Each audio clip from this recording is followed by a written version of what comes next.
Welcome to my channel వేమూర్తి దేవి. సింపుల్గా రవ్వ లడ్డు ఎలా చేసుకోవాలో చూపిస్తాను రండి. ముందుగా 1 కేజీ రవ్వ తీసుకున్నాను. నేను కేజీకి సరిపడా కేజీ పంచదార తీసుకున్నాను. షుగర్ ఎక్కువ కావాలనుకున్న వాళ్ళు కేజీన్నర వేసుకోవచ్చు. అలాగే యాలక్కాయలు, పాలు, నెయ్యి. ఈసారి రవ్వ లడ్డు కొబ్బరి వేసి చేస్తున్నాను. కొబ్బరి మిక్సీ పట్టుకుందాం. మిక్సీ అయితే పట్టుకున్నాను. మెత్తగా ఇలా పట్టుకోవాలి. ముందుగా గ్యాస్ వెలిగించుకుందాం.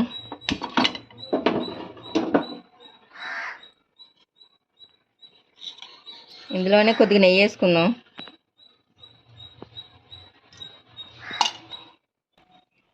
నెయ్యి అయితే కాగిపోయింది. ఇందులోనే తీసి పెట్టుకున్న రవ్వ వేసుకుందాం.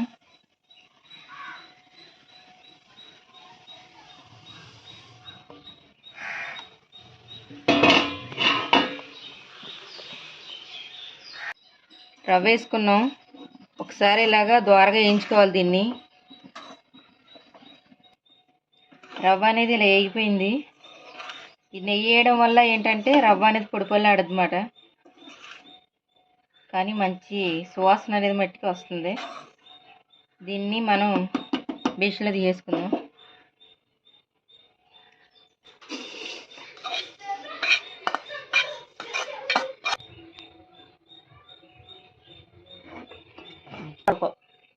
రవ్వ తీసేసుకున్న తర్వాత మళ్ళీ కొద్దిగా నెయ్యి వేసుకుందాం. ఆల్రెడీ మిక్సీ పట్టుకున్నాం. ఆ కొబ్బరి ఇందులో వేసుకుందాం.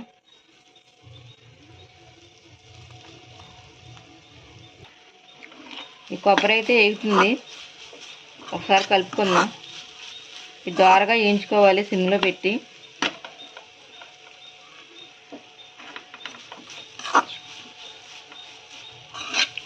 ఇలా మనం పందా మిక్సీ పట్టుకుందాం రండి.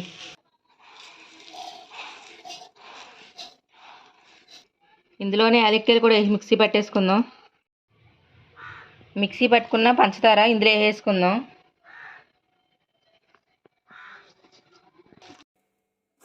మన కొబ్బరి అయితే వేగిపోయింది.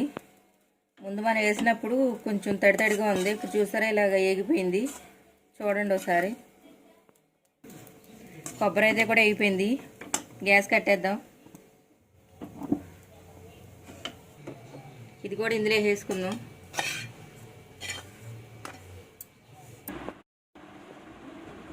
అన్నీ ఇలా తీసుకున్నాక ఒకసారి కలుపుకుందాం. మా అమ్మాయి అయితే నేను కలుపుతానని చెప్పి తీసుకుంది.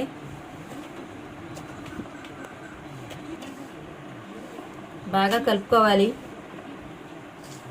వావ్, ఇదైతే బాగా కలుపుకున్నాం. ఇప్పుడు ఇందులోనే నెయ్యి వేసుకున్నాం.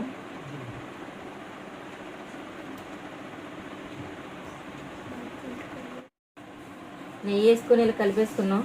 ఇప్పుడు మనం వంటలు చుట్టేసుకుందాం. వీడియోలో పాలు చూపించాను కదా, ఆ పాలు ఇలా పోసేసుకుందాం.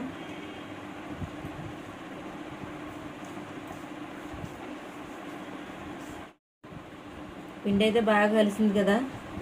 ఇప్పుడు ఇలా వంటలు చేసేసుకొని పక్కన పెట్టేసుకుందాం. 10 నిమిషాల పాటు చల్లారాలి. చూసారా ఎంత బాగుందో. దీన్ని ఇలా పక్కన పెట్టేద్దాం. అయిపోయింది ఫ్రెండ్స్.